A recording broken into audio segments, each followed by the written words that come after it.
mystery and horror, the air itself is filled with monsters.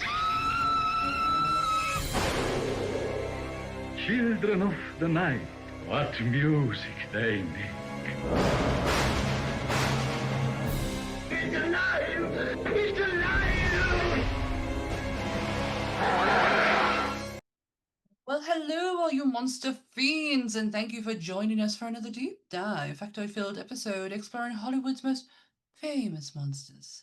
I am your mistress of ceremony, Sam, and I am joined, as always, by Dan from Bleeding Marvelous. Say hello, Dan. What? What? What? I'm waiting for something else. No, that's it. There is no quotes to be had on this episode. Thank you. No, we're going there, are we? This is a public service announcement. This was my transatlantic TV voice that everybody should be listening to. Ladies and gentlemen, would you kindly turn your TV sets to off? You know that's going to be clipped. Oh, have a way with it, Chris. To be honest with you, I've got to that point now. Hi everyone, welcome to a new episode of the Monsters Up North podcast. We're alone this week. It's just me and Lee. I think we're alone now. Ooh, ooh. I'm not going to sing the rest of it. Yeah, and this week we are back. We're back with the the monsters. I don't want to say the monsters because that's a very different episode. We're back with the monsters, not just the monsters, we're back with the universal monsters, as we are doing the man behind the makeup. He finally gets his own episode, Mr. Jack Pierce. And if you say who, there is a bin just over there. Down there. Get in it. Get in the bin. Get in it. By the end of this, if you haven't learned something or you still don't have a clue what we're talking about, are you lost? Have you been here before? Help you in some way. Are you new here? Yes. Yes, we have talked about Jack countless amount of times. I have called him by various different names on various different podcasts. Yeah, we're doing Jack Pierce. So I'm going to do the disclaimer and then we're going to crack on open the life of Mr. Jack P. Pierce. So everything discussed in today's episode is our opinions and it's our opinions alone. And if you'd like to discuss anything from today's episode, please come and join us on our socials. You can join us on the Nerdy Up North Discord or the comment section where we can have an open discussion. But what we won't have is anyone coming for us and telling us our opinions are wrong, because we can all agree to disagree in fandom. So let's keep it fun, keep it kind, and keep the toxic behaviour out of nerdism. Don't be a dick. Just do what she says, or I'll set her on you.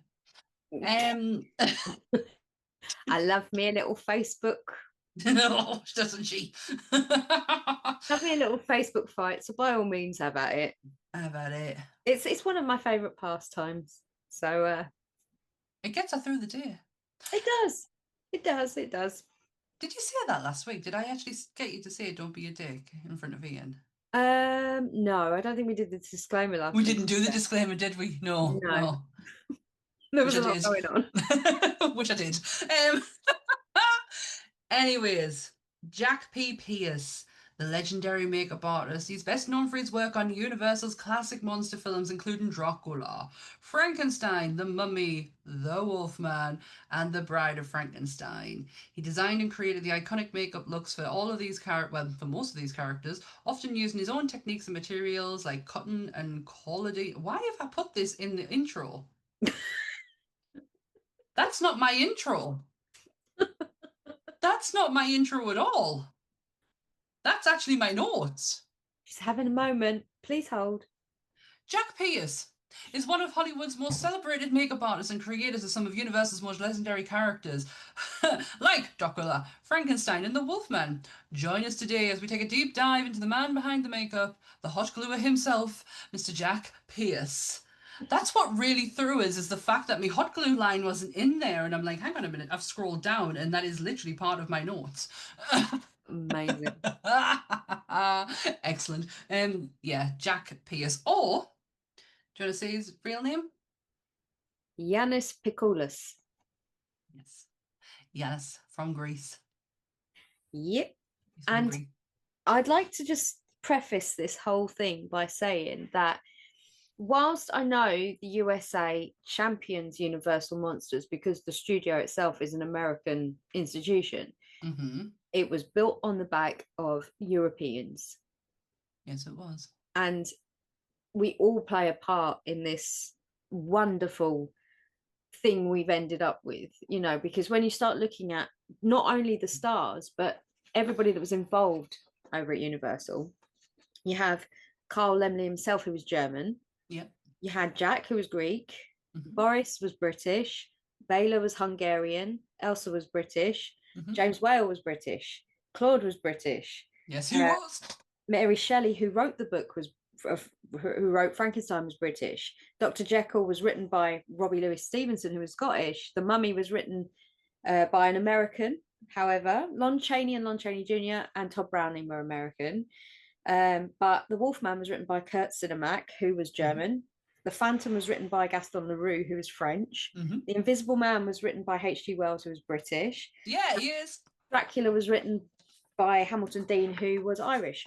So when you look at all of those things, as much as I know America likes to, and rightly so, Universal has done its job, but we all play a part countrywide in the creation of this iconic institution of the Universal Monsters.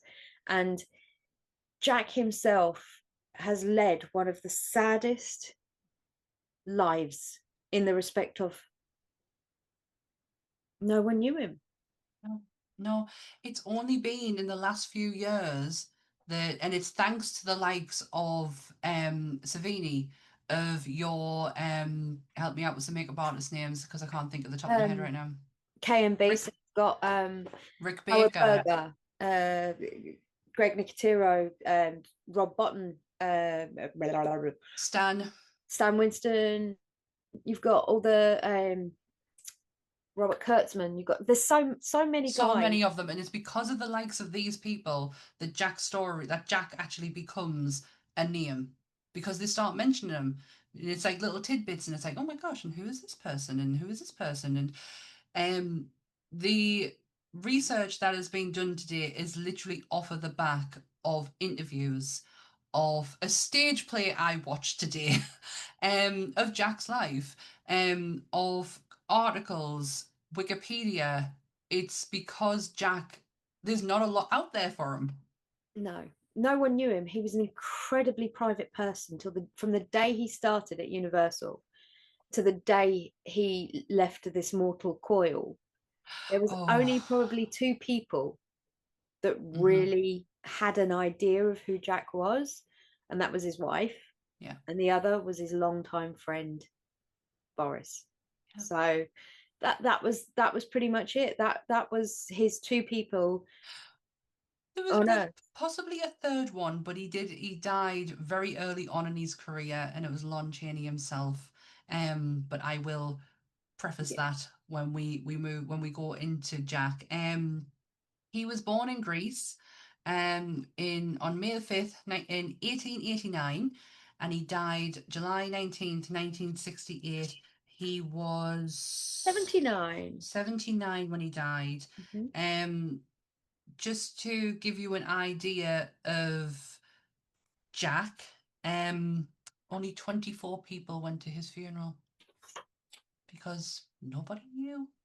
And do you know what was a weird read? I can't remember where I read it now, but it was on an interview that I read for one of the bigger magazines like Esquire or Vanity Fair. It was one of those like pieces that was done, and it was a guy who reports on entertainment but does like the lower level stuff, and he wrote a piece about Jack saying that when he was trying to research the article that he was writing, there was nothing that he could find at all. He even went to Universal and asked to see his employment records, to see, you know, what his back catalogue was, because when you go to a film studios tend to have every photo of every like film that the person had been in or had something to do with or had paperwork to do with that, or but you know, they have facts and files on what that person's done. And he said, I turned up and the woman said to me, oh, he's never worked here, I don't know who you're talking about. And he was like, well, he was the guy who did this. And she was like, oh right, okay, well, I'll go and have a look, but it doesn't ring any bells. So she ended up pulling out this file, and it was this thin, the file that they had at Universal on the man that created the base of, literally was the thing that threw Universal onto the map. The man that created everything you know to this day about the Universal monsters was this thing. There was 2 or 3 things in it. He said, and the saddest thing was every inch of person I tried to track down that might have known anything about Jack, they were all like, nope. And he said, I managed to find Jack just before he was due, just before he passed away. He said he was quite ill at the time and he was openly answering all my questions. He said, but then I brought up Universal and he went, because it's it's such a source. Like he found a family there. Carl Lemley and Carl Lemley Jr. built a family unit who worked on so many movies, and obviously his dear friend Boris was part of that, and he was ceremoniously ripped apart from his family. Well, a lot of it goes that there's a couple of things that I heard. Now, again, this is just stuff that's constantly repeated, so whether it's actually true or not, the only person that can answer that has left the world now. But one was that he was so stubborn, and anybody you ask about him will say he was a cantankerous old sod. So you're not speaking out of term about that, and I love that about a human being. I like the fact he could be that authentic enough to say, no, this is what I'm doing, Sodger. But it was that he refused to go with the times, look at the new modern ways of dealing stuff. And the other one was that he hadn't signed a contract with Universal in the 20 to 30 years he was with them. I can't remember the time frame. I have got it written down, but off the top of my head I can't. And he went on good faith with the Lemleys, but when the Lemleys sold out, got pushed out, however that happened, I can't remember now. There's loads of things, but it said they sold, but it was a case of they got pushed or they were going to be pushed. Yeah. So when they left and the new people came in, and Jack was refusing to kind of take that next step or move with the times, they were just like, you don't have any, you're going to get a handshake and that's it. He didn't even get a pocket watch or a pencil. He just got a handshake and told to get out. So pretty much pretty much pack your bags because the devil is about to walk through the door. Sorry. And then Bela Lugosi poked his head around and went, ha, and ran off Nelson style from The Simpsons, you know. So, I could just picture it. The devil is Bud Westmore.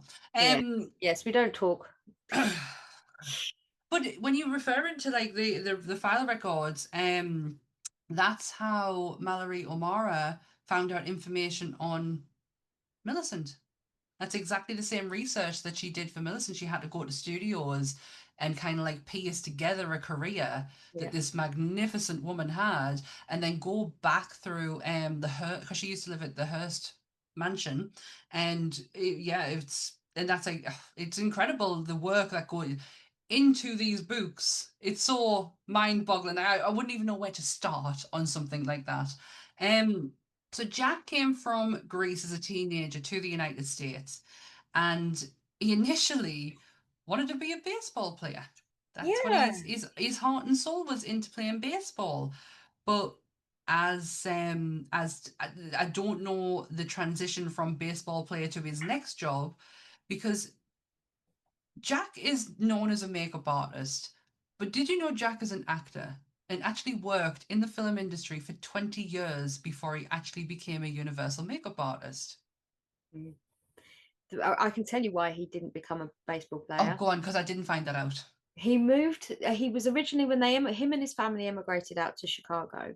Right. He tried out for baseball and he did pretty well, but he needed to take that next step up to get to the big leagues. And so he moved to LA. And in moving to LA, he thought he was going to be able to be on the same par as he was in Chicago, which logically you would think, because Chicago is famous for baseball. Yeah. So he went to LA and they took one look at him and went, no, you can't go pro, you're too short. He wasn't So really, did he, man? he was a small man, and it just Well, goes to show it wasn't anything to do with talent, it was to do with his height. he was 5'6". So I mean, but what's that got to do with whether he can hit a ball with a stick or run very fast? I will never understand those things. But at the end of the day, We that's don't why know sports. yes. What is this thing you call running? How dare you? What is that? Sounds like an effort to me. Yeah, so he got refused because he was too short. And I just thought, okay, I've been in that situation many a time. I haven't fit a bill because I've been too short, but this is my lot. This is what I've got. I get over it and I accepted it. He didn't. He spiraled into quite a depression. And Yeah, that's when he met his wife. And she then said to him, maybe you need a rebranding because we're not really sure if the Yanis situation is going to get you very far as a leading man, as an actor, because that's what he naturally wanted to go to. So let's look at a new way to maybe relaunch yourself. So he started working in cinemas as a projectionist in LA. We work from the bottom. Yeah, and she basically said, right, let's try out a couple of names. So Jack Pierce is what they finally settled on, which then caused such a rift with his family back in Chicago because they were so upset he'd ditched their family name. Well, yeah. And it brought shame. And he then became... Greeks are very, very family orientated. Yeah, so then it brought shame on the family. And there was, I always think of... I'm always going to go to my big fat Greek wedding where she gets Windolene squirted on her spots. And I don't know why that's where my brain went. But it's the you hungry? I make you a sandwich. Nicholas. I love that film. It's so fun. But yeah, it's like it's such a beautiful thing to be able to have such a close-knit family where everybody is that way, and especially when he emigrated with his family over, thinking that this was going to be dream, isn't it? For them to just say that's shameful, until you become you can come back when you're you again, kind of thing. And as we well know, Jack decided never to be Yanis again after that, and stay as Jack. So Jack P. Pierce, which used to confuse the life out of me, and it used to make me think I was saying his name wrong. He was in the movie industry for 20 years before he went to Universal. And what got him his foot in the door with makeup was Jack used to like to create his own characters. Yeah. And he used to create these characters, and he created himself a portfolio of said characters. And when he was going to studios, they were like, we don't like you as an actor, but we are very interested in what is in that portfolio. And that kind of got the ball rolling as to, well, maybe this is my entrance into Hollywood. Yeah, because he was a projectionist in a cinema. He was constantly watching Hunchback. He was watching all the Lon Chaney movies, so and he could see what Lon was doing with the makeup himself. And he was like, I know I can do that.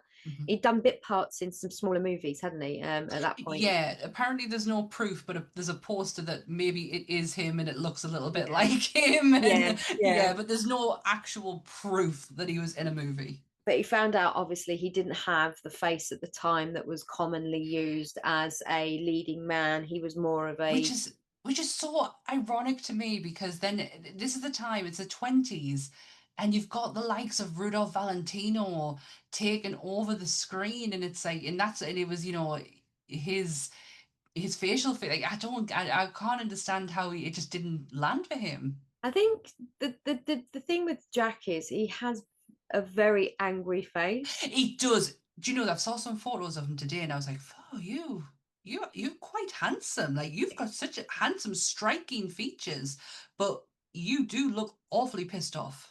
And that was it, because he had this constant look of disdain on his face.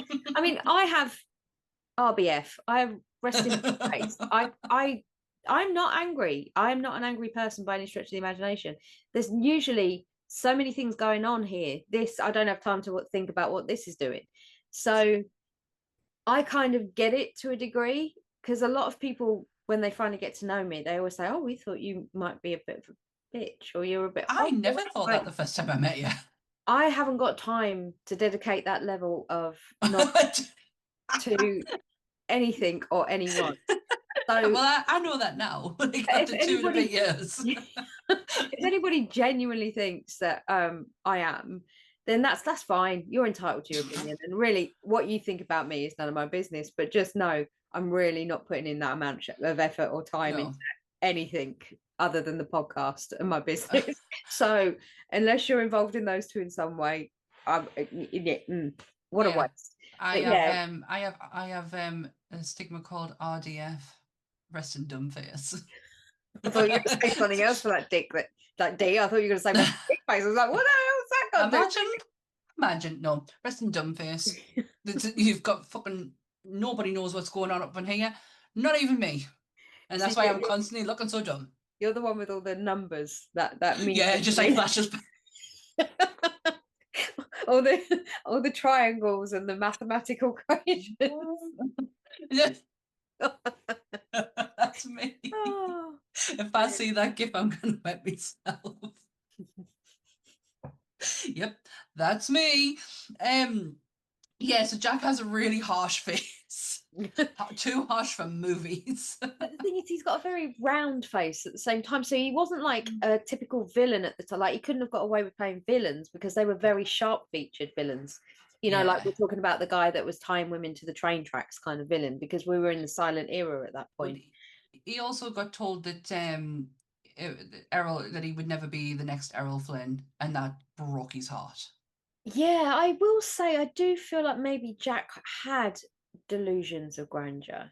Like, and who doesn't when they want to be good at something? Like, if you genuinely believe you have the ability, or you see people do something that you're doing, but you know you can do it better. I understand that level of. Do you not think it's kind of like it's Los Angeles and you got to fake it till you make it kind of thing? 100%. That's what, I mean, we know how many stars that we've talked about over the years that got through the door through bullshitting their way up, and they've never touched a single thing up until prior getting that part. You know, it happens. It's not it's not what you know, it's who you know. You know, so I do believe that a lot of it had to do with the fact that he graduated from working as a projectionist to working on sets as a cameraman. Mm-hmm.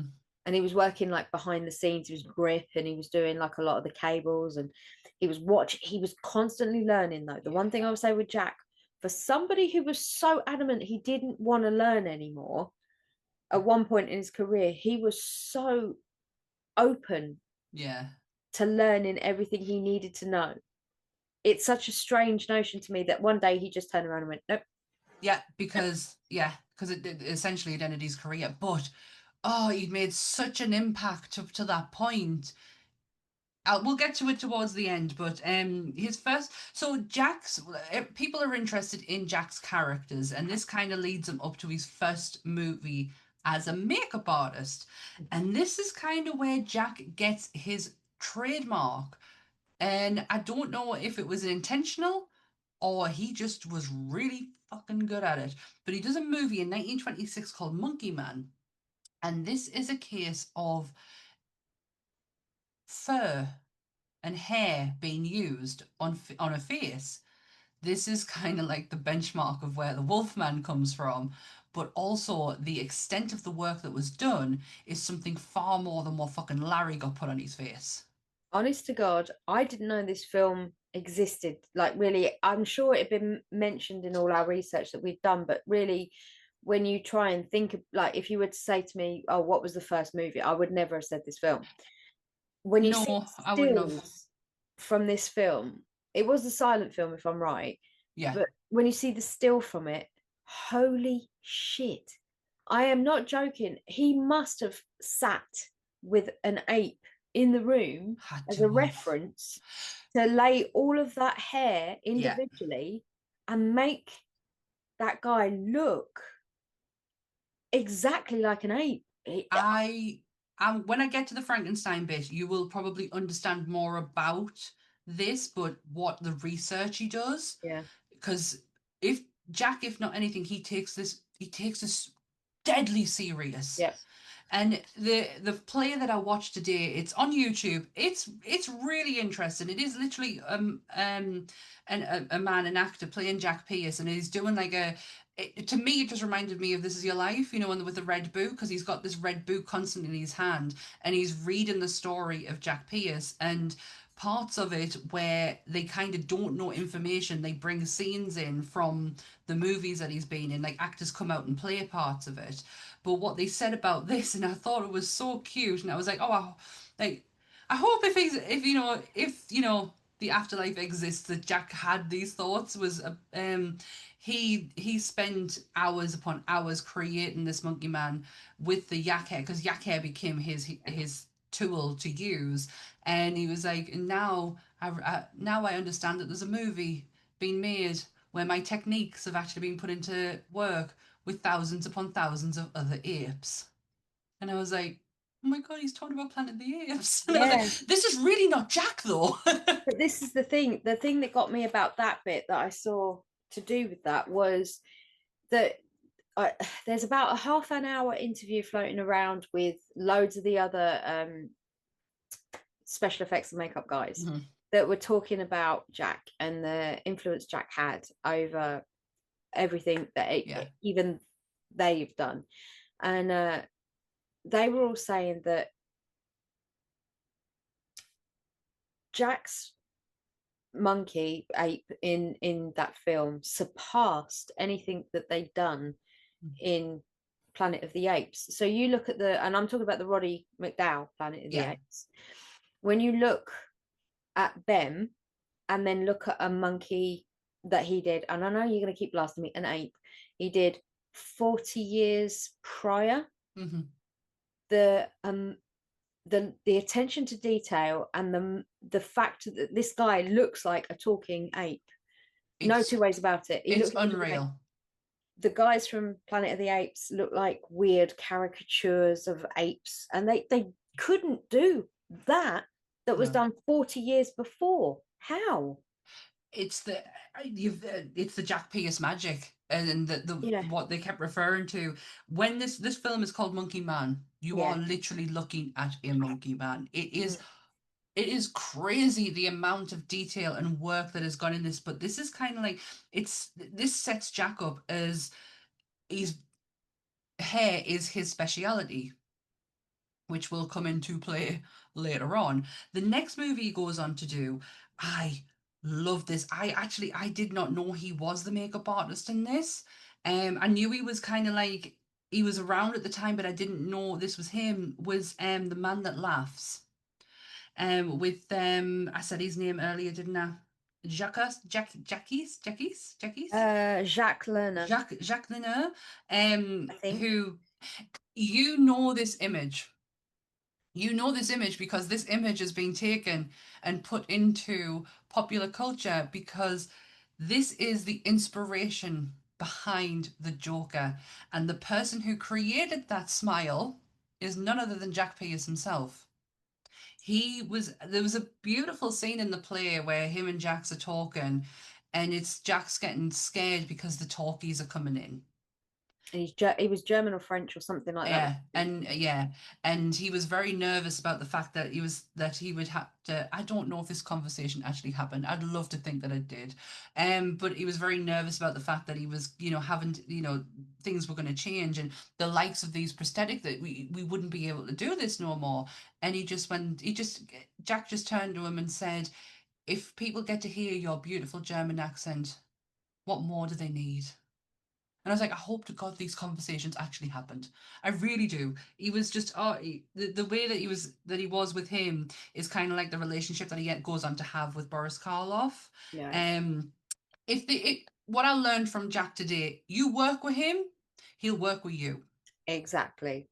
You don't work with him, he will not work with you. Lon Chaney Jr. Your life will be. Yeah.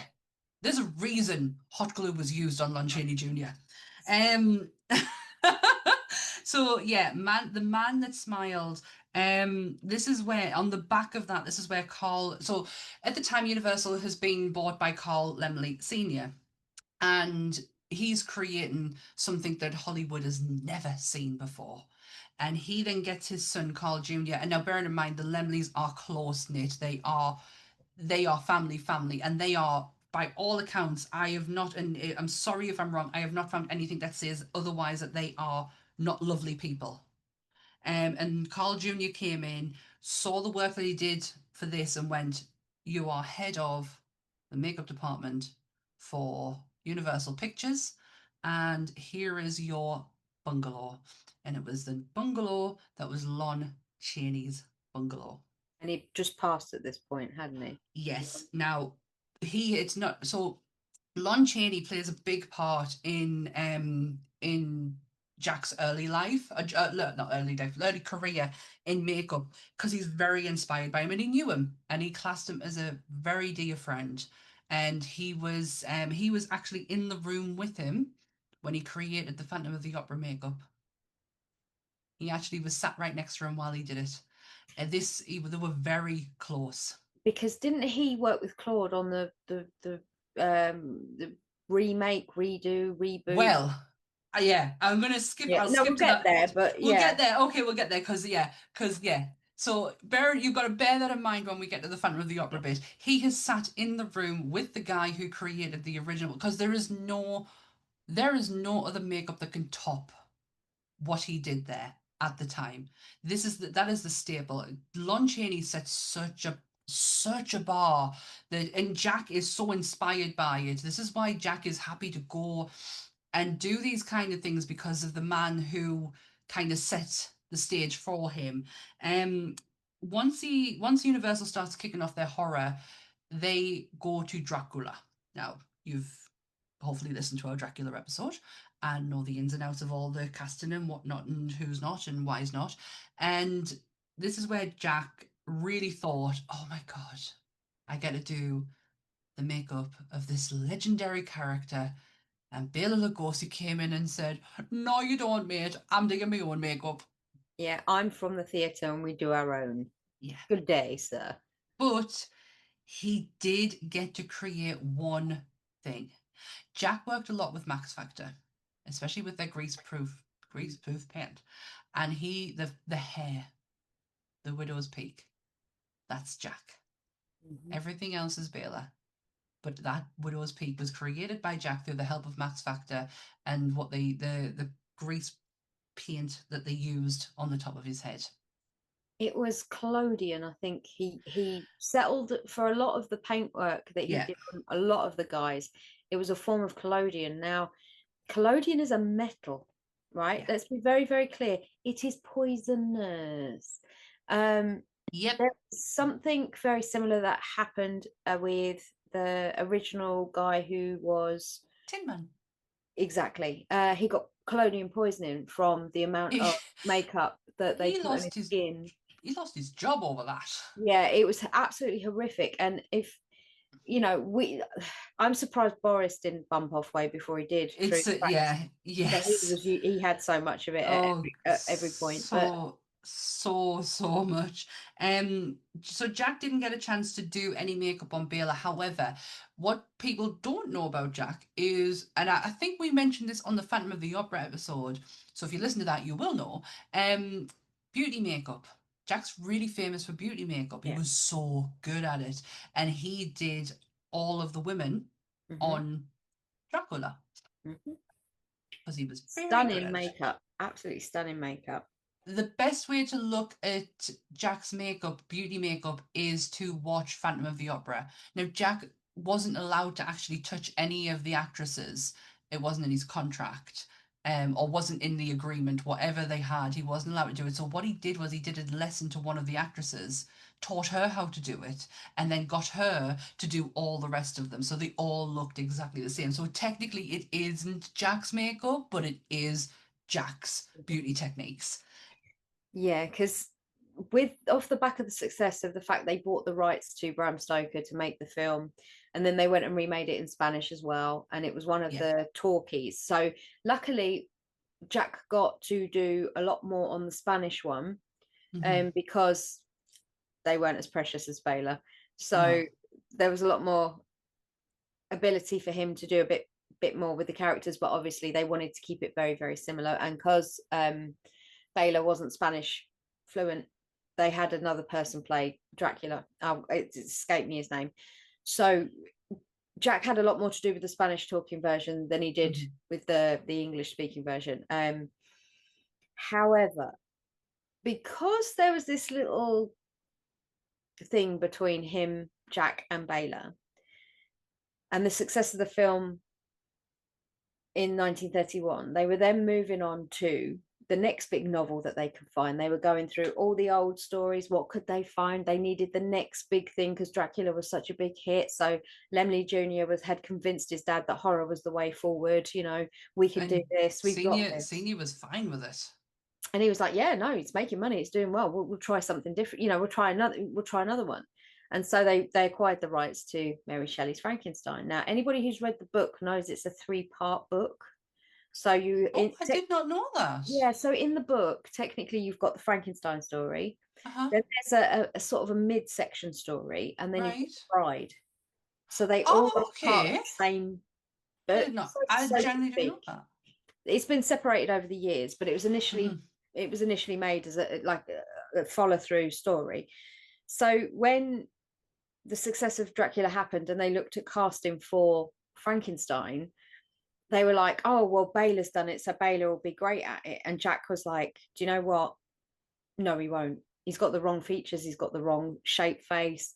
He's not got the vision that I have or the vision that Shelley has in the book to be able to pull this off. And they were like, right, well, you go and show us what you mean. You know, where are you? Sketch us some stuff up. So he went one better. He went and got his cotton wool. He got his, like, the stuff that he used, his weird out of the box. They call them out of the box.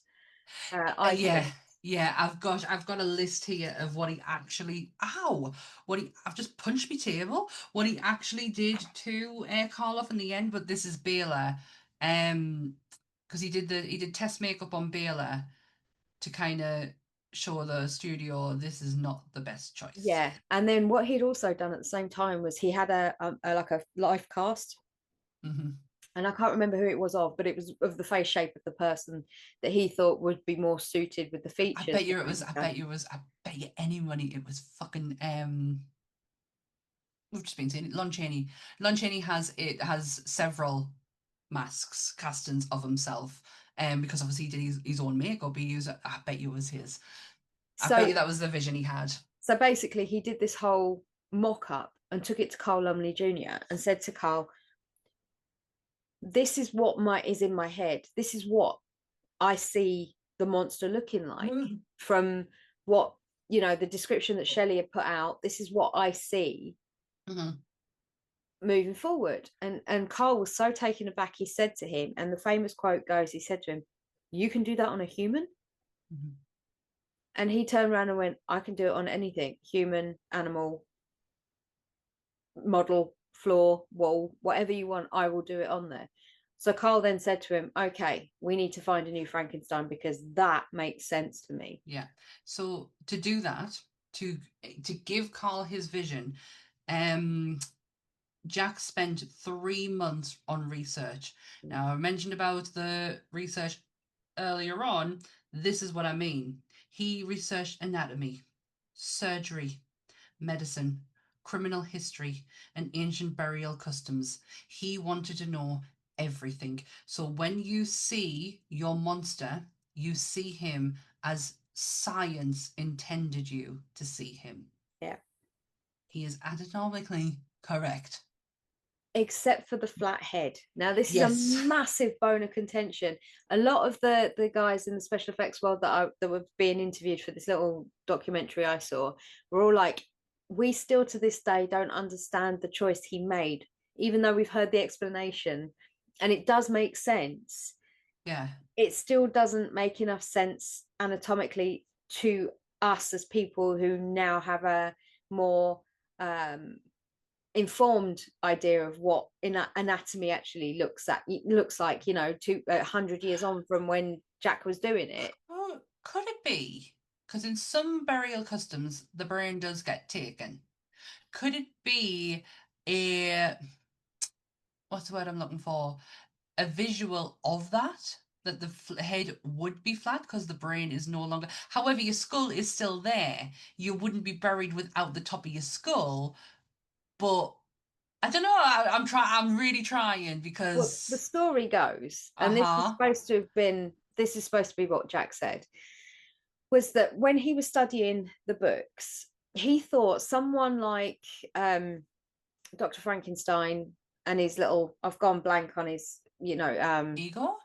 yeah, well, Dwight, yeah, the guy Yeah. called Dwight. When they dug up the body to use the head for Frankenstein or use the brain, he thought that the Dwight character wouldn't be sufficient as a surgeon. He said he thought that obviously Dr. Frankenstein would be, but if he was grave robbing and trying to steal things quickly, he thought he wouldn't be very efficient at maybe the cutting of the head, and the cutting of the skull and things like that. So the way he envisaged it was that the reason why there is the stitch marks around the head was because that's where he cut the entire top of the head off, its cranium and all, to get the brain out or put the brain in, either way. And he said at the back, nobody knew, but there was a hinge in Frankenstein's hairline in the first movie. They put a hinge so that he could to put the brain in, and then it made sense to put it back down again and then sew it up so that they had access if they wanted to just undo the stitches and then look in and put it back down again. So that was the idea that he had. He said that he wouldn't have been efficient as a surgeon. He would have just done what he could in the time, which then would have possibly damaged the skin. It wouldn't fit the way it was supposed to fit. It just was sewed back on weird, and he said, for the purposes of that, that's what he envisaged the look being. But a lot of the other guys were just like, no, we just think it was a stylish, a stylish choice. Yeah. When he was building the original mock-up, they think that it was just a stylish choice because he couldn't get the head to round naturally with the cotton wool and stuff. So they think he went square because he couldn't. I like that. I like the answer though. I like the fact that there was an answer. Yeah. And it wasn't just a case of meh. So how they created Frankenstein: layers of cotton, cauterin, and spirit gum for the head. And then he built the head and covered it in green Max Factor's very own special green grey grease paint. And a lot of people don't realize that Frankenstein in a lot of that movie was blue. Was blue. It's I say grey green. It does have a hint of blue in there, which stood out more on camera. Yeah, no, that was only for certain scenes. Like when the lighting was bad, they put him in the blue, I think. Right. And when they had good lighting, he was in the grey because they wanted to show up features. Oh, that makes sense. So it's all about the lighting choices with what colour they had on him. So yeah. That makes total sense. So they shortened the sleeves of the jacket and actually give Boris a steel spine. So he was stood. Yeah. Yeah. And actually put straps underneath his legs. The boots were weighed down. So he had to kind of pick his feet up, like really drag and pick his feet up. And the body was padded. It added 35 pounds to Boris and made him over 7.5 feet tall. He was a tall man as it was, Boris, wasn't he? The brilliant way that Jack Pierce does the face, with the fact that he's got the dint going in his face. Want to know the special trick for that? Ask Boris Karloff to take his teeth out. He had a dental bridge along that side of his face. Yeah. And he said to him, what happens if you just take that out? And his entire face sort of sunk in on one side, and Jack was like, yeah, don't put that back in. We are using that shit. This is really where a friendship is cemented. Boris has nothing but patience and time for Jack in these moments where they're together in the makeup chair, because it's a long time together. There's a quote that Pierce said years later about Boris. He said, I didn't really teach him how to walk. Boris and I would talk, but the man is so wonderful. I think the greatest of them all as far as playing these parts. Mm-hmm. That's what he said about Boris. So he, when he was talking about it was a conversation about obviously how he's responsible solely for the creation of these, these famous monsters, and he was like, well, actually, no, Yeah. there's more to it than just me. Oh, absolutely. The next thing he goes to work on is the Mummy. Now, I say the next thing, and I'm gonna probably do this a lot. My notes could be all over the place with yours, by the way. No, I'm sure it's the Mummy next, because they were riding the Karloff high from Frankenstein, and he literally got through into stardom, even though he was known as a question mark. When it said monster on the credits, it had a question mark, so nobody typically knew at that point when the film came out who Karloff was until he started getting interviewed. He was such a gentleman. And then he went straight into the Mummy. So and this is one of Jack's favorite pieces of work.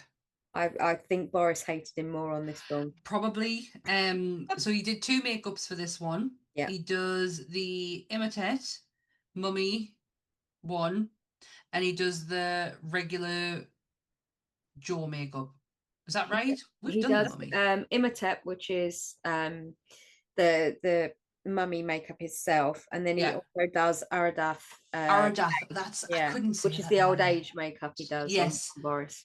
That's right. So he doesn't spend a lot of time, or didn't in this play, didn't spend a lot of time talking about the first makeup. It was the Imitate makeup, because this is the one that this is where a lot of creativity came into pulling this off. A lot of clay used, paper mache style works done on poor. It was 8 hours. Yeah, the bandages were treated with acid and then put in an oven and cooked. Could you imagine being in his house? No, thank you. But he genuinely. This is the bit that people don't understand. When you see it, it wasn't as simple as having a zip up the back of this thing. Karloff was actually wrapped as a mummy. Yeah. The amount of bandages that were involved in that costume for that one scene, which only lasted maybe 3 minutes, 5 minutes max, where you actually see in the mummy for the first time in his, in his bandaged state. 8 hours of makeup for that. 8 hours. And yeah, I can't imagine it being played. This is not Frankenstein. Like we did the Mummy. It's not one of my favorites. Because there's not a great deal. I think because there's not a great deal going on. There's not a lot of movement. At least in Frankenstein, he was moving about and getting to if there's a kink there, he gets to kind of like walk it off a bit.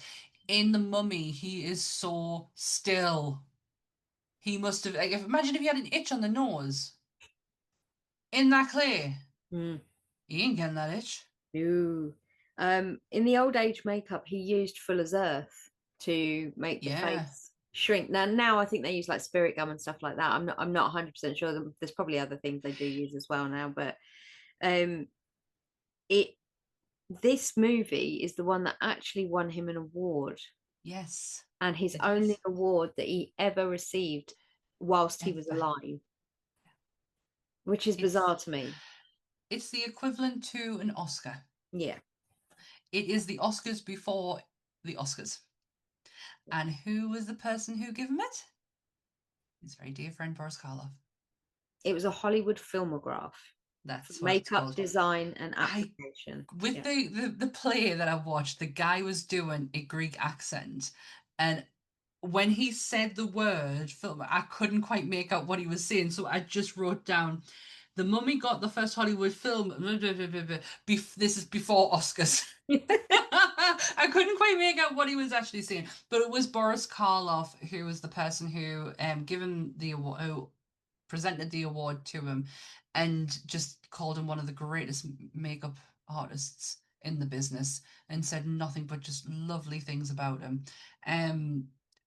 Especially like this, I think that just goes to show the true character of Boris Karloff.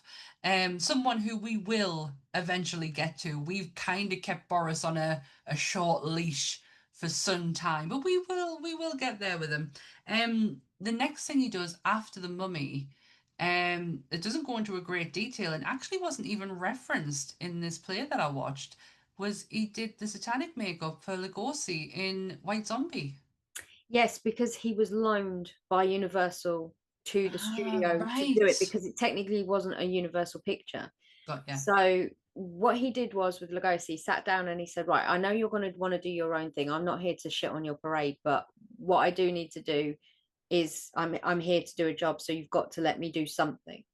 And Lugosi was like, right, okay, well, you can do a bit of my costuming and you can do my hairpiece. So Well, that's it, because Jack actually becomes famous for his hair. And I'm not just talking about his ability to glue it to people, but his actual hair.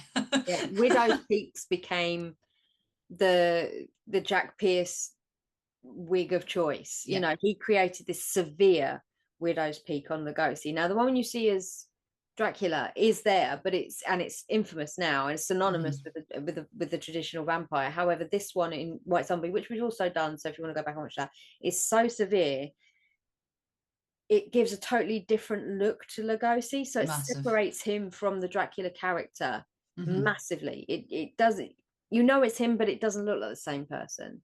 So he did such a fantastic job with that. But that's all he was allowed to do, from what I could find. Yeah. He also his signature work also gets used in the Black Cat. Yes, where with Karloff, where he Yeah. squared out his shoulders. Yeah.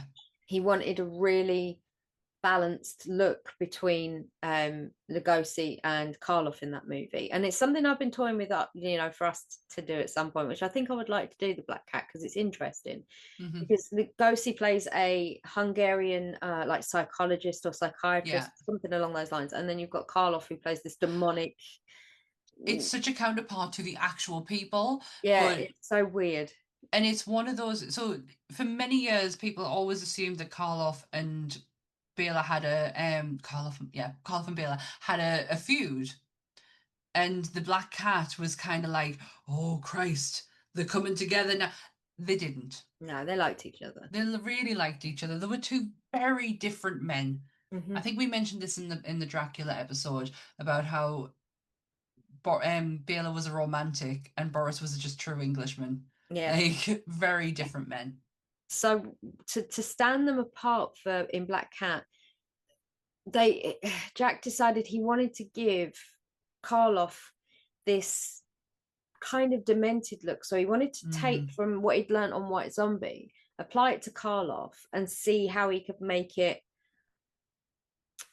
work for a different shaped face, basically, because he has free reign when he's allowed to work with Karloff. So he was just like, oh yeah, Karloff let him do anything. He'll let me do anything. So he put the severe widow's peak. His costuming made the shoulders really like angular, and so it made him look very like straight down. And then when you look to Bela was doing his own thing, so he was very soft, and he was supposed to be very like approachable in the way that he looked. So you know, he didn't get to do a lot again on Bela, because Bela wouldn't let him anywhere near him, because him and Bela had a very fruity history. It was just like they were not necessarily enemies, but they didn't talk. They didn't talk unless they actually had to. They were not like they're not friends. It wasn't like the relationship he had between like Boris and him. So the next thing I have, with a big massive question mark next to it, is the Invisible Man. Because for all that it is mentioned in the play that he did this, I can't seem to find one bit of anything to say he actually was a part of it. I think that maybe he had I think he did beauty makeup. I'm going to say that, but then I also think that maybe he was responsible for the bandages and like that side of it. Like he showed somebody how to do that, how he did it with the mummy, and maybe how to apply that. And he was more of a supervisory role, and other people did it. I think so, because this movie wouldn't be makeup centric. It's more special effects. Yeah. Because the invisibility part, as you will have learned from our Invisible Man episode, is done by black satin sheets. It's like it's a very clever way of being able to hide. So it's a green screen essentially, but just using the cloak of invisibility. Because that's what that's how it looks. It's just poor Claude, my man, all wrapped up in black silk. And I feel that Jack would have hated it. I have a feeling probably because I Jack think he is, probably would have thought he could do something with it. yeah, see, this is the issue that I think a lot of people, when they find out about Jack and know about how cantankerous he was, I think they mix up his cantankerousness with egotisticalness. And I'm sure he took one look at that and was like, I can do that. I can do that. I can do that. All you've got to do is trust in me. And they're like, yeah, but we've got this other thing that can do it. And, that doesn't take as much as you doing it, because we don't have an actor down for 8 hours of the day, whereas we can just stick You think Claude's gonna sit in a chair and we saw what happened on Phantom of the Opera. There ain't no way he is sitting in a chair with him to apply makeup. So, they were like, well, no, we have this other option. And I think, I'm not saying Jack stormed off site or anything like that, but he wasn't very happy with the whole thing. So I think he maybe came up with the initial concept and maybe taught some people how to execute the concept, but I don't know if specifically he had anything to do with the application. It's like in the way that it came across in the play was like, yes, I had something to do with this. And then the next movie, it just felt so right. And I was so looking forward to seeing, like, and finding out, because you know how I feel about this film. I started this whole journey with Creature from the Black Lagoon is my favorite Universal. It's not, it's this. I fucking love it. And I was so looking forward to You know who I am, aren't you? I love him. And I was so expecting to like find out that Jack did this and Jack did that, and Jack fucking doesn't tell you anything that he did. Because I don't think anybody really knew what Jack did. I feel like Jack was one of these guys who went to his bungalow, shut the door, and then monsters would walk out of it. Yeah. And then that would, I can totally picture that in a cartoonish style way. If you do conveyor belt, What really got me is this. So with the Invisible Man, it was the Invisible Man, and next Werewolf in London, and next the Bride of Frankenstein, and even the Bride of Frankenstein. Yeah, I only know a little bit about this one. Yeah. And in the respect of he sat down with James Whale and they looked at the treatment. They looked at Shelley's description, and it was mainly a mummy. That's what they had in the book. It was mainly more mummy style. She was supposed to be all in bandages, and obviously not long having done the mummy already, they were like, we can't do another mummy.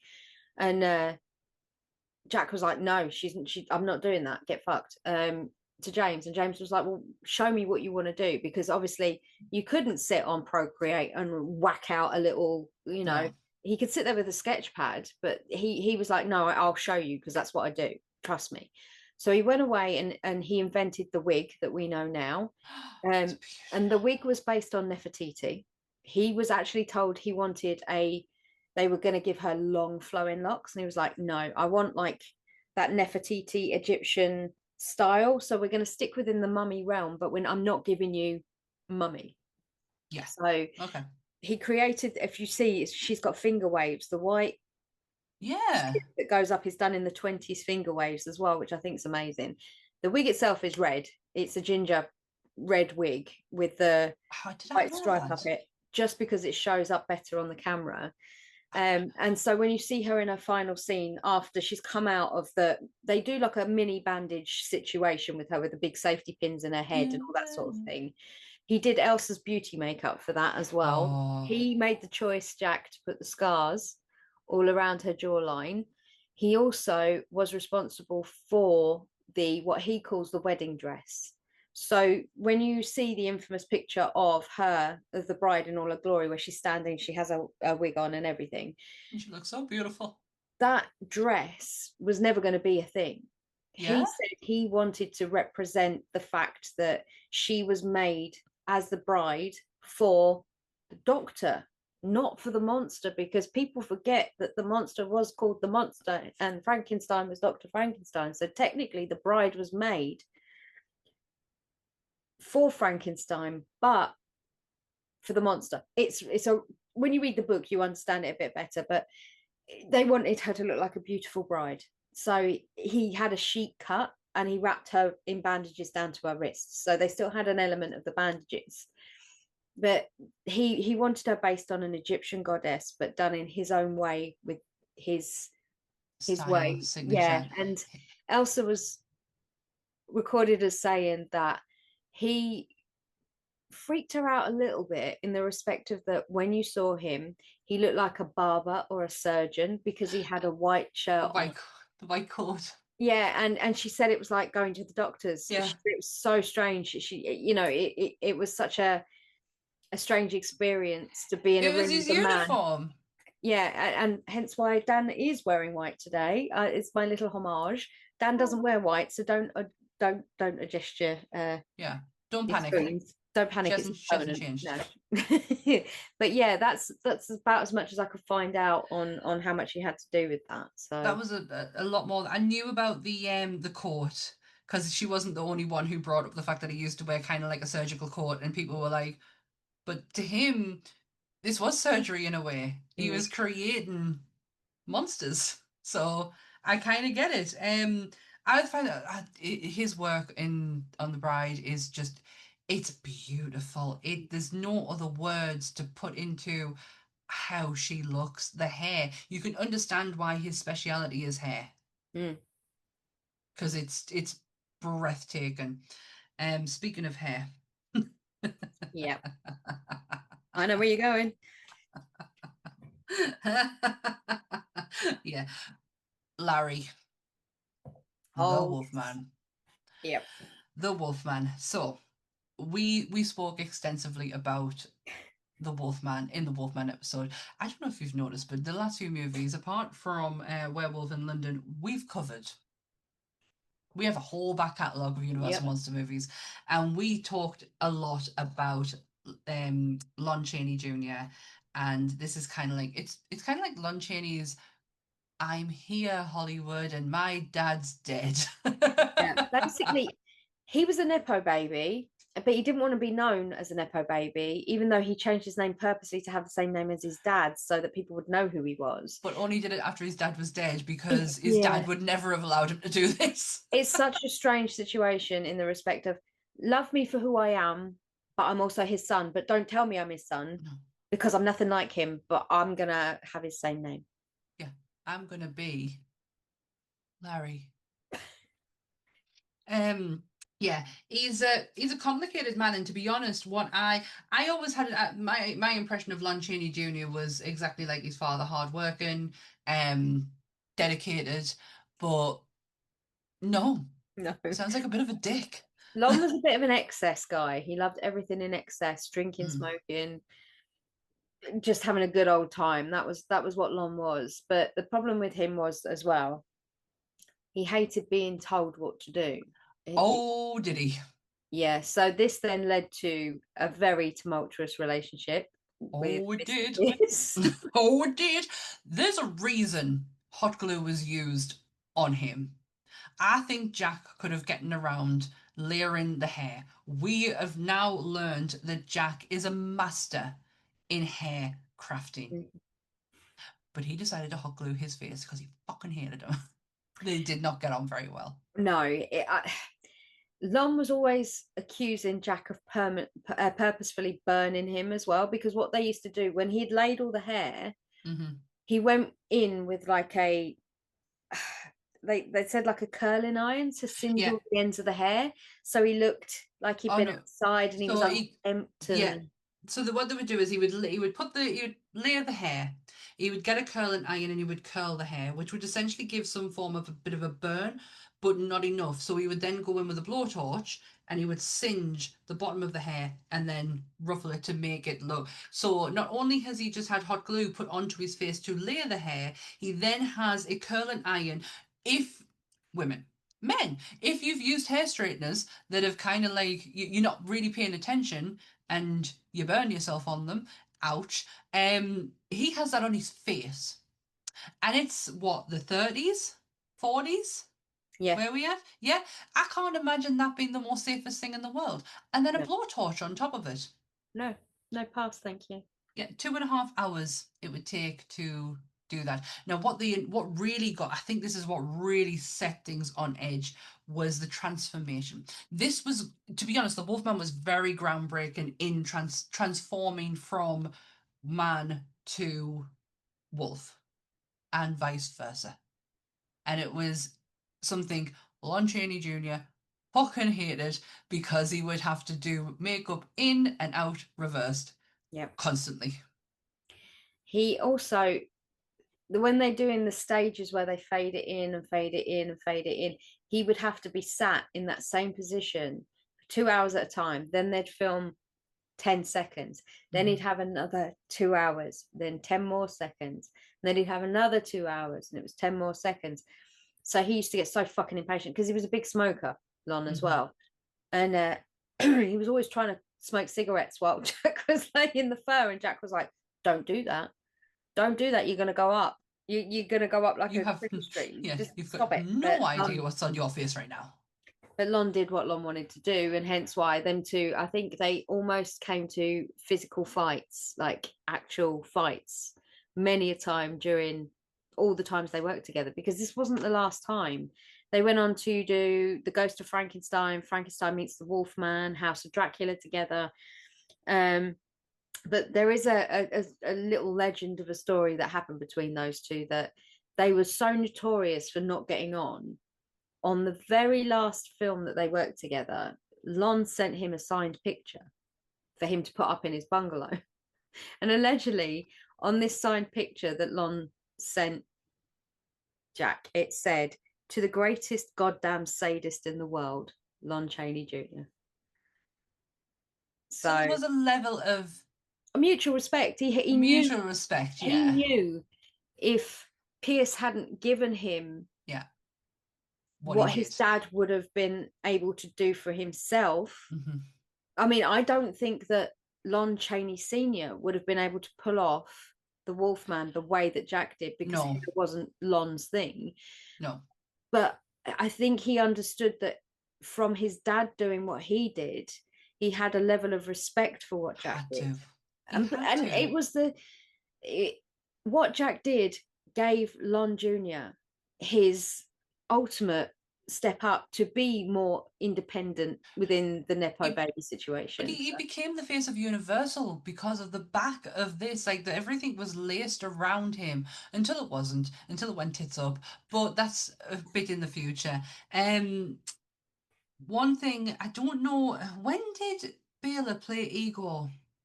It's one of the Frankensteins with Lon Chaney. I did see the picture of the test footage of seeing Bela as Frankenstein, and my God, that was awful. It was horrific. He was so right. The face shape did not work. It didn't work. Igor, he played Igor with Chaney Jr. playing Frankenstein. I'm sure of it. I could be wrong, but that was the first time where Bela said, "Jack, do my makeup." He'd learned so much over. I don't think Bela was being awkward with him not wanting Jack to do his makeup. I just think because we talked about this on the Dracula episode. He was so passionate about playing Dracula that I feel like everything. If any credit is going to be given, it's going to be given to Bela for everything. Yeah. Does that make sense? It was his character. As far as he was concerned, no one else could play him. No one else could do anything to do with him, because he was the embodiment of Dracula, which I understand. But herein lies the downfall, the start of the decline of Jack's issues with moving forward with technology, with moving forward with the new advancements in special effects makeup. The Wolfman started something. They were trying to work out how to get Lon in the chair for longer, and Lon was like, "No, I'm not getting in that chair any longer. I'm not going to sit there while you fuck about and create me a nose every day, 2.5 hours just to create a nose. It's not happening. So secretly, Jack approached a gentleman that was quite famous for working with foam latex. Yes. And I know he had his a name as well. cast, it's Berman, I think, or something Yeah. like that. And he approached him and he was like, I've got a cast of his face. I need you to make me a couple of these appliances. So herein is where technically you do not know this. People don't, it's not common knowledge, but the Wolfman does actually have a prosthetic nose on that's made of foam latex, and all the hair is built on top of that. So this is the first time Jack is dealing with something he feels he's completely out of his comfort zone, out of his league using.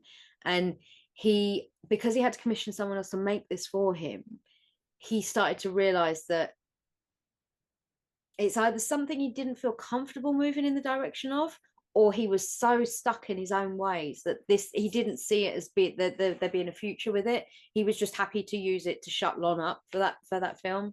I think it's a bit of both. I really do believe it's a bit of both. I talked about the nose on, but I didn't go into the extent of when we did the Wolfman episode. I just mentioned the fact that the nose was a latex prosthetic, and he didn't.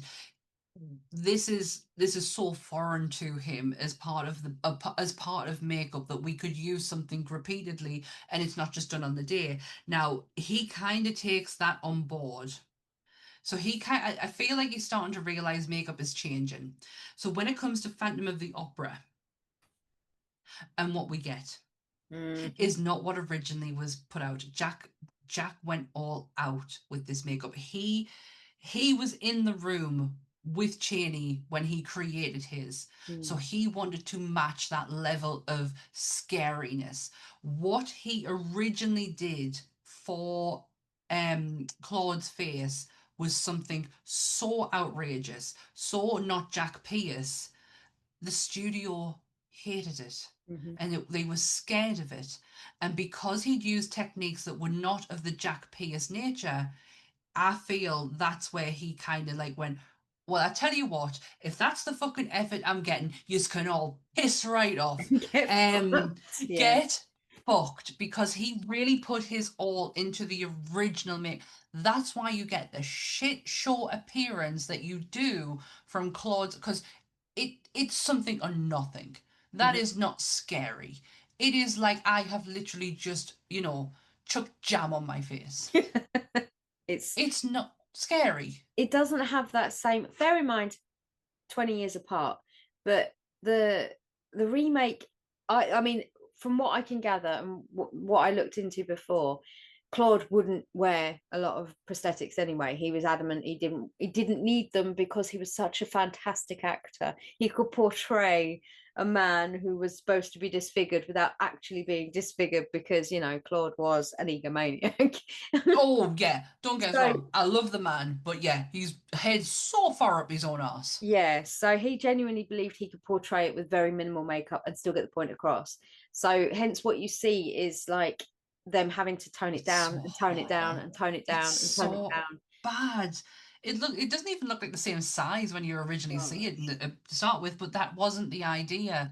He'd learned from a master, and he wanted to honor his friend.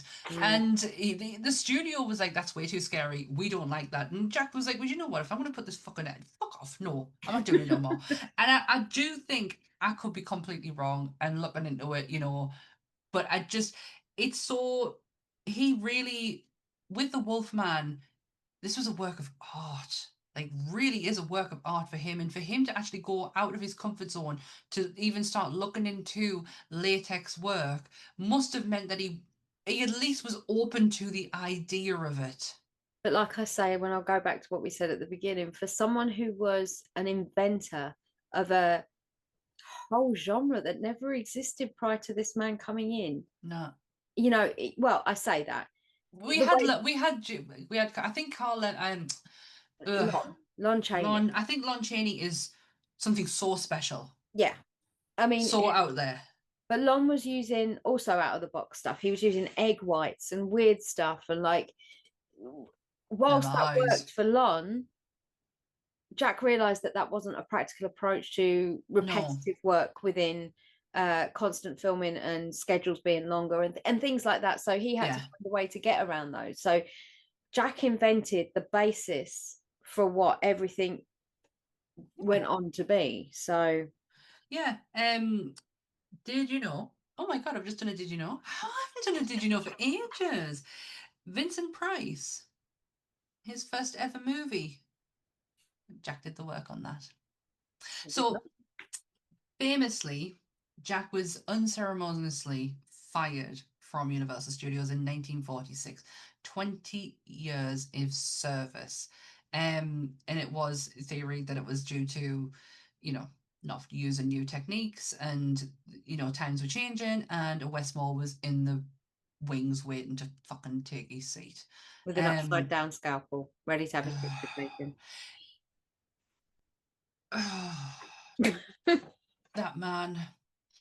If he didn't have that name, it's the only reason he's there. Universal at the time, they weren't owned by the Lemleys. They'd been actually passed around from pillar to post in ownership. Jack didn't even know who he was working for half the time because the ownership changed so often. But the minute a Westmore become available, even if it was the fucking worst one, and that's not just even by reputation, that's by standard too. Like he was his brothers shit all over his work. Mm-hmm. And his all father. of his brothers were actual special effects workers. He wasn't. And good ones. Yeah, he wasn't. Bud was someone who we will get into because he's somebody that I really want to rip apart in 1,000 pieces. So I look forward to the day we cover him. Let's do the Westmores. Let's just do the Westmores. It's not going to be pleasant for him. Let's be brutally honest. He doesn't fucking deserve it. No, at the end of the day, this man took other people's work and passed it off as his own and made a career from it. So this man deserves everything he can get. And Tom Savini still has that photo of him with the upside down scalpel in his school to remind the kids that no matter what kind of name you have, it doesn't mean you're any good. No. Just because you've got that name. We will do an episode on the Westmores because I feel like I want to kind of make people aware we're only just shitting on Bud. I have nothing against his brothers or the rest of his extended family because they do go on to do some absolutely fantastic, amazing makeup work. It's just Michael. him. Even Michael's responsible for most of the Star Trek characters you've seen in the TV show. So Michael isn't even an issue. This is all down to the one that had no talent that became the most famous. Yeah, the middle child. So Bud the dick. I hate him. I was going to say something else on the back of that note because I got so angry. Oh yeah, people stealing work. And annoys. I realised over the last week I've seen two creators who have had stuff stolen from them, and you know who they are. And it enraged me. It genuinely enraged me. I thought, who the fuck do you think you are to do something like that? Enraged. Because people see other people's success and want to take it away from them because they believe in some weird way, putting a psychology hat on, that they deserve it more because for whatever reason. You fucking don't.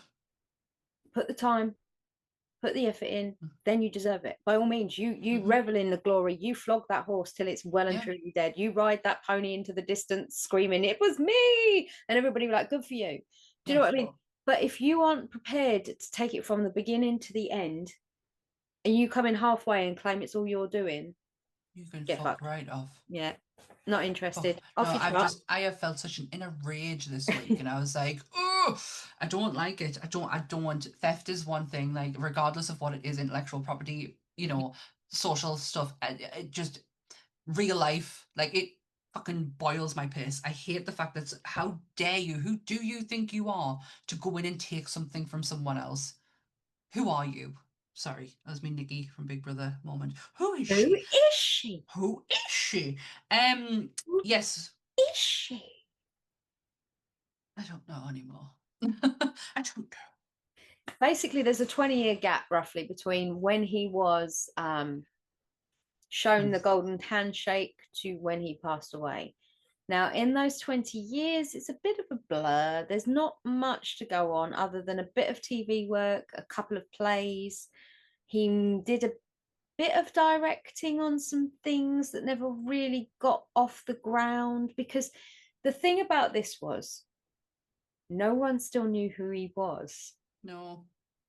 So when he left in 1945, 1946, he thought he would be open armed into possibly a different studio, like Paramount or Disney or somewhere else, where he thought that he could use the huge amount of provenance that he'd gained through working in Universal and creating these massive iconic figures. But it turned out that for most of those movies, he wasn't even credited for his work in the credits at all. So no one knew who Jack Pierce was. No, because if he was credited, they would have known that somebody. Oh, actually, no, it's got nothing to do with that. Never mind. Never mind. I was going to give a fact out that was completely and utterly fucking wrong. What was I going to say though? So yeah, after Universal, there was so much he had planned. He was very good friends with Abbott and Costello, especially Lou Costello. And the collaboration work that they guys wanted to do, they just wanted to. They're like, we're going to do all the Universal monsters. We're going to have your monsters. It's going to be your monsters, Jack, and that just never came to pass because it was out the door. What he is famously known for after his work in Universal Studios is a TV program I actually used to watch. Did you watch it? No, because no. It used to be on Channel 4. Mm-hmm. And I enjoyed it. Well, I was a horse rider. Dad worked in the stables, so Mr. Ed was something I used to watch, and he was responsible for makeup on that. I can't remember what he actually did though. It was just beauty makeup, as far as I know. Ah, right, okay. It was just making sure everybody was powdered and prepped and looking lovely. Well, he actually landed a job on Joan of Arc in 1948, The Secret Life of Walter Mitty. Yeah, which was with Karloff again. Yeah, that's right. But that scene got completely axed, didn't it? If I remember rightly, The Secret Life of Walter Mitty. Cut from the film, yeah. Yeah, him and Boris did an entire scene, and it was supposed to be like a cutaway, and he was back as Frankenstein, and that he'd done all the makeup, and it was supposed to be like a big, like, look what I've done. And then the studio went, we don't need that scene anymore. So again. Oh, okay. Yeah, I've just been reading that. He did low budget independent westerns and horror films. He created oh god, I can't even say it. Hirsute Halfwit in Teenage Monsters, played by 40-year-old stuntman Gil Perkins, who had doubled for Bela Lugosi in Pierce's monster makeup in Frankenstein Meets the Wolfman. Beyond the Time Barrier, with a clutch of bald, scared... I can't even say this. Basically, he did a lot of B movies. I can't even say it. I'm not even going to try at this point. Yeah, I don't have any more after Mr. Ed. Kind of like that's where it drops off. Yeah, that is where it drops off. And then he dies in 1968 of uremia. What is uremia? Uremia is basically kidney failure. Oh, shit. Yeah. Uremia, the Latin translation for uremia is urine in the blood or blood in the urine. Depending on which way, Latin is not linear. He basically had horrific kidney failure and his body just shut down. Shit. It can be caused for anything, that it can be like bottom through alcohol abuse, but there was no history. I couldn't find anyone saying he was a drunk or anything like that. So he didn't abuse alcohol in any way that anybody spoke about. But then again, no one got close to him except for Karloff. I mean, there was one incident that I did see. He came between when he technically retired after Mr. Ed, and then he just dipped out.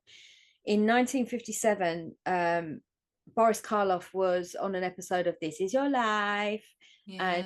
And they brought Jack out for Boris as a surprise because it was a big thing, and you can actually watch it. There was the episode of him being. Oh my gosh, I'm gonna have to watch that. And the minute he walks out, you see Boris stand up, because obviously, gentleman, every time someone walks out, he was standing up. But this time he sprung out of his chair when he saw him, his face lit up, and like Jack came over to him, he shook his hand, and he's holding his hand, and he's like, this man is the best at what he does. Without him, I wouldn't be here. And he's like, you wouldn't. The sincerity on Carlos, like when he's talking about Jack, you can see he genuinely loved him. Yeah, he genuinely loved him. You see, So he still holds. They have this weird thing where Karloff says that if he didn't have Jack, he wouldn't have been famous. But Jack also says if he didn't have Karloff, he wouldn't be famous. So they had this like mirror kind of thing. Yeah, It's so beautiful because the three big names in. I can't even put Claude in there because one, I don't know what he did with Invisible Man, and two, what he did on Phantom of the Opera never needs to be talked about again. But the three main men, you've got Bela, Lon Chaney Jr., and Boris Karloff.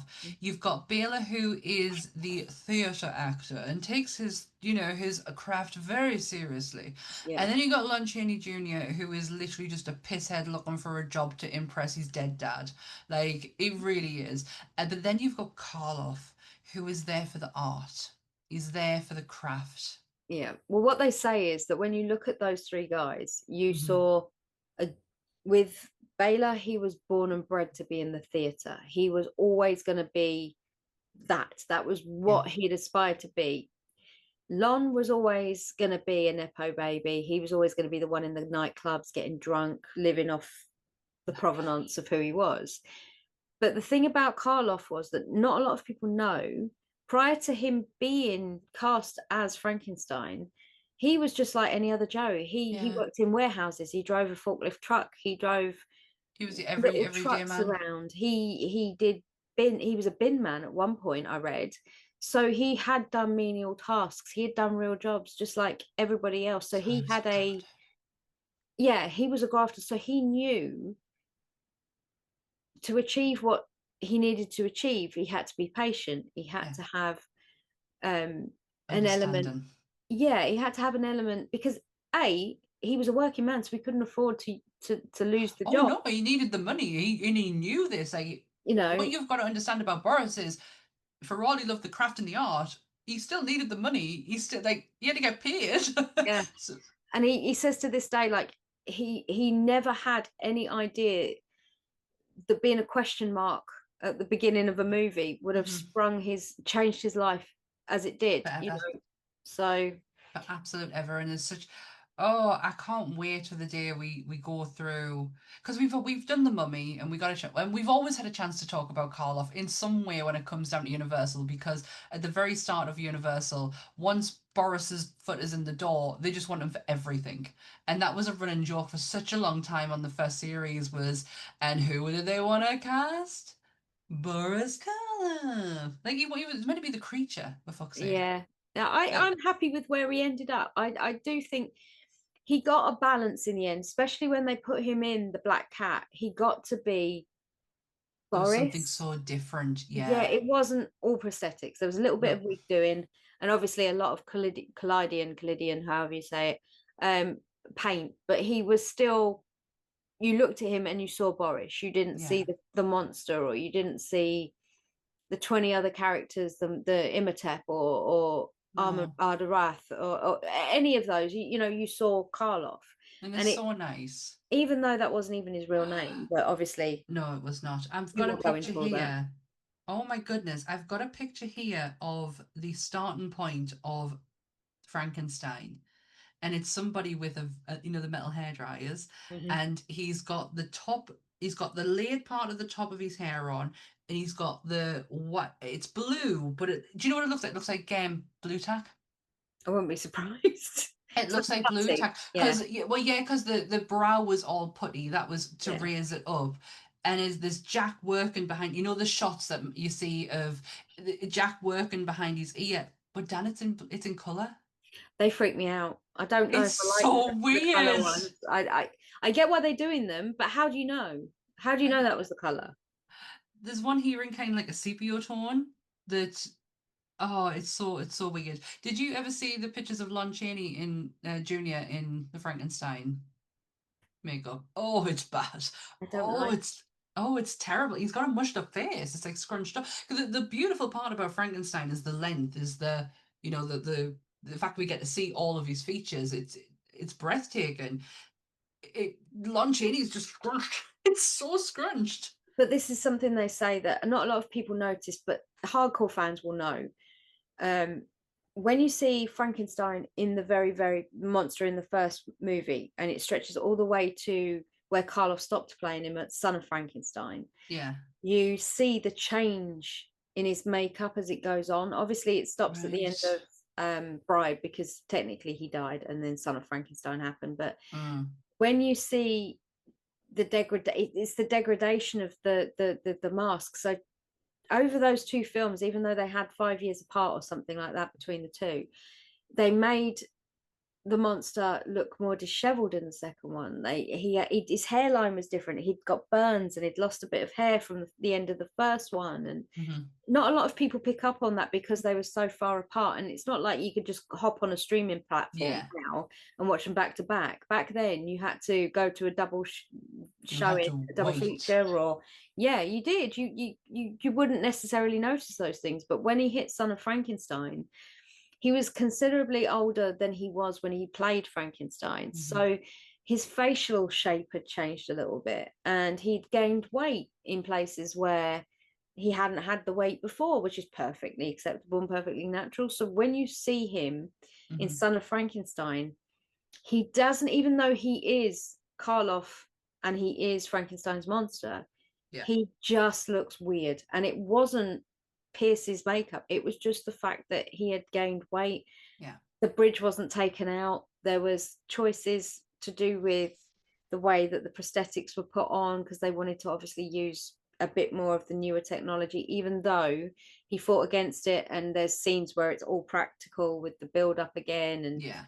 it was a bit of a mess, Son of Frankenstein, to be honest with you. So Well, the end of the play was the gentleman who was playing Jack Pierce read a letter out, and it was from a fan, and it was how his monsters, the monsters he created, made him want to do that, made him want to aspire to be like him.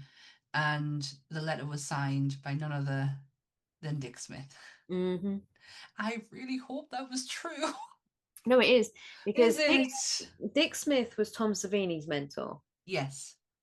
Dick Smith was the guy that Tom Savini holds in the highest utmost regard. So when you look at the hierarchy of where it goes, you start off with Lon Chaney, then you go to Jack Pierce, then you go to Dick Smith, then you go to Savini, then you go to Nicotero, Berger, and Kurzman, and then it branches off like from there, like Stan Winston, Bolton. It's like literally it umbrellas out in the late 70s, 80s.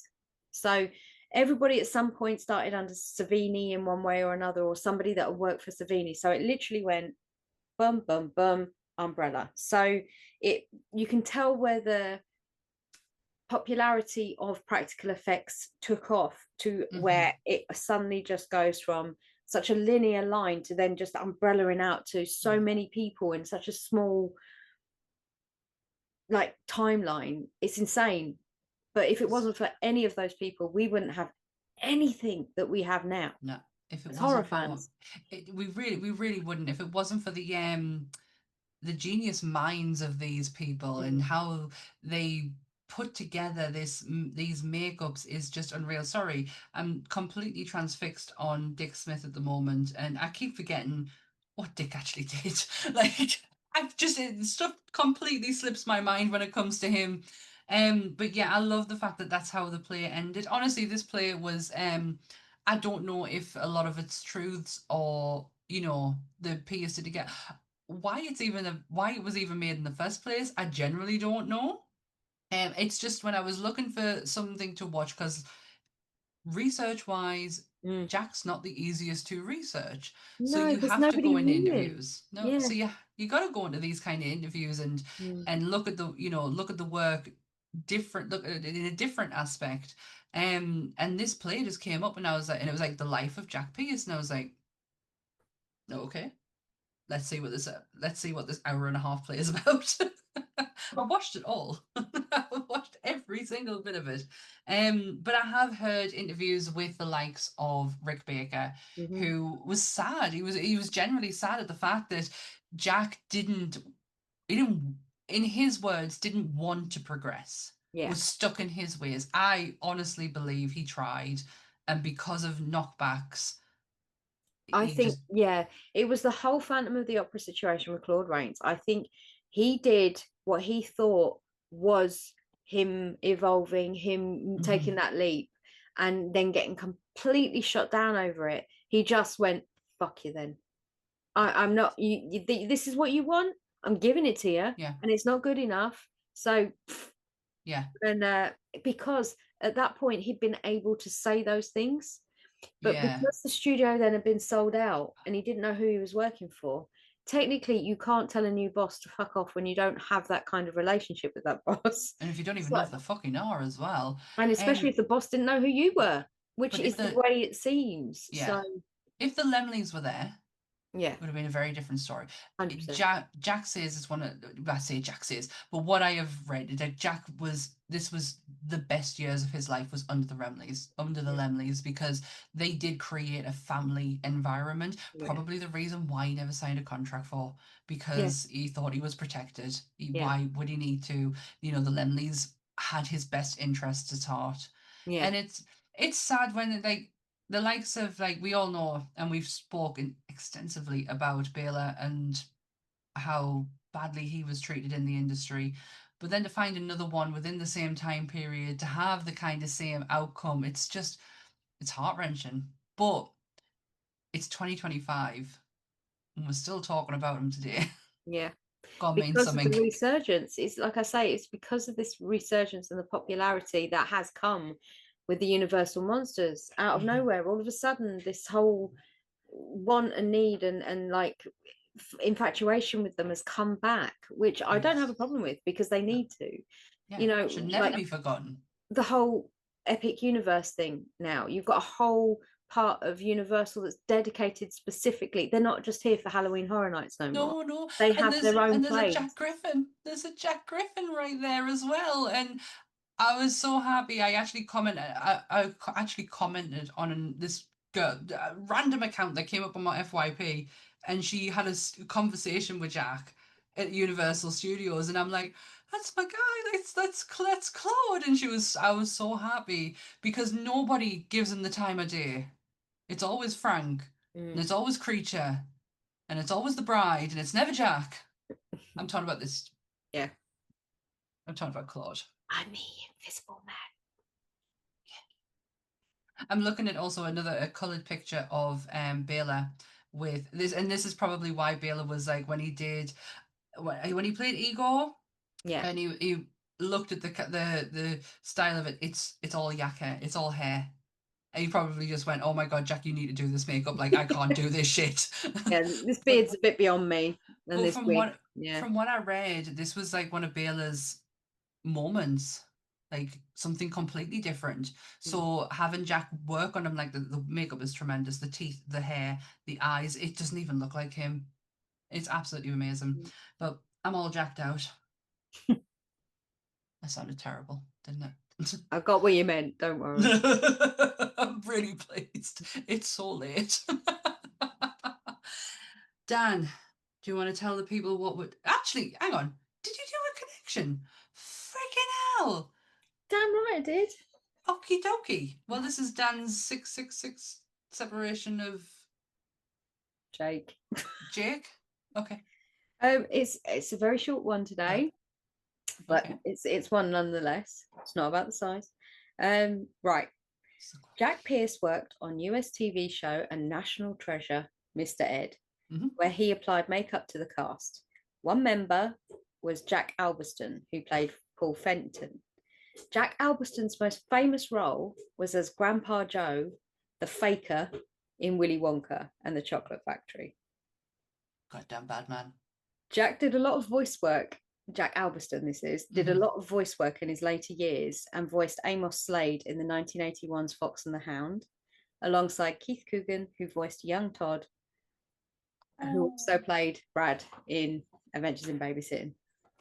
Wow. It's a short one, but it's a one nonetheless. You How to got get from there. Jack Pierce to Adventures in Babysitting. I do. Yeah, thank you. Using Grandpa Joe as well. The faker. You benefit cheat. that poor woman, that poor mother, working her arse off, and he could stand up the whole time. And he could dance. How dare he? Just because he wanted to get into a chocolate I hate that film so much. I can't. I have issues with. I love the book growing up. Charlie and George's Marvelous Medicine will forever be a movie that they could never make in today because kids would go out and make that themselves. If you read the ingredients, he put ketamine in that. He put ketamine and paint. Yeah. But that is forever my favourite Rod Dahl movie book, the George's Marvelous Medicine. But Charlie and the Chocolate Factory as a book is great, but as a movie, that Charlie freaked me out for a long time. You wouldn't want him sitting in like at the end of your bed, would you? He's Charlie terrifying. Says, kill it, burn it. Oh no. He's got a golden ticket. We can fucking have it and piss off. Off it top. Well, this has been Jack Pierce. Very long time coming, to be honest, because we have covered a lot of movies and had, bits to say on Jack. And it's been lovely getting to know him a bit better, as much as we could get to know him. I'm just, once again, it's leaving that era a little bit sad. But hey, like I say, it's 2025 and we're still talking about him. It's got to mean something. Yep. Got to mean something. Right, what we doing next week, Dan? We're going to go down a little bit of a jazz hands route, I feel. Like a little bit of... There's no finger guns this week. No. Jazz hands. You best keep them away. The guns are in the holster, but the jazz hands are out. I'm fine with that. We are going down a bit of a more musical route next week. We are going to be doing Repo, the genetic opera. Yes, that's right. You heard us. We are. It's an interesting one for those of you that haven't seen it, and for those of you that have. Everybody holds this in such high regard. Yeah. And I genuinely feel like Sammy's never seen this, so I really feel like she needs to see this film, even if she hates it at the end. Hey, you'll still be humming some of these songs for weeks. I'll tell you that much. I've watched worse. We did a whole episode on Dolly Dearest. That's the bar. Still probably not the worst thing we've ever watched. Exactly. That's the bar. No, Troll 2 for me is probably. Hey, how dare you? That is such a good film. It's such a terrible film, but it's so good. Oh my god! You did some great impressions on that one. Oh, that was a. This is my house. Oh god. Yeah, that's the thing that happened. Oh god, I forgot all about that for a second. Yes, I've not seen this. I have been told so many times that I need to watch this, and when Dan was shooting out suggestions, that came up, and I was like, we'll do that. Yeah. We'll do that. But we do have some really good episodes lined up. I'm just saying. We're coming up fast approaching our 100th episode soon as well. So we're gonna have to put our heads together for something special for that, I think. I'm not doing it right now. It's really late and I'm tired. No, we're not doing it now. I'm gonna pass out after this. I'm just gonna fall over. I'm just gonna go to sleep. Probably the same thing. Yeah. Yes, so this has been Jack Pierce. Next week, I can't say it, Jan, say it. Next week we're doing Repo, a genetic opera. Thank you. I don't know why I can't say it. It just comes out completely it's unnecessary. Wrong. Just call it Repo. It's fine. Repo. We're doing Repo. Right. We are on. I know we were a bit late last week. Sorry, I totally forgot to tell everyone. We were pushing it till the afternoon because it was a shorter episode, and we were like, we'll just put it as an afternoon thing. But we are on the Nerdy Up North YouTube every Monday from 8 o'clock. If you hit the notification bell, you will be notified that our episode is available. The audio for the episode hits the same day later on. You can find us from anywhere you get your podcast from. The links for Bleeding Marvellous, Monsters Up North, and Nerdy Up North are where, Dan? They are down there. Oh. Down there. Very pretty. You It's just like a want colour. plum. Is it ombre? It's like a plum with a black ombre at the bottom. Oh, I like that. That's different. Very pointy, and yes, I have stabbed myself numerous times with them. Hence the reason I Yeah. don't get my acrylics put back on, because I was sick of doing so. What the time I could not flush my toilet chain because my nail got stuck, that was the time I realised my nails were too long. Yeah. So That's a good enough excuse for me. that's why I don't do it. And I just grow my own. Should have done it. Sounded really professional as well, didn't it? She's always surprised. Oh, Always yeah. surprised at the end. Sounded really, really good. Well, if there's nothing else left to say goodbye, Dan. Bye. Bye. Bye. Stay Bye. spooky, everyone. Bye.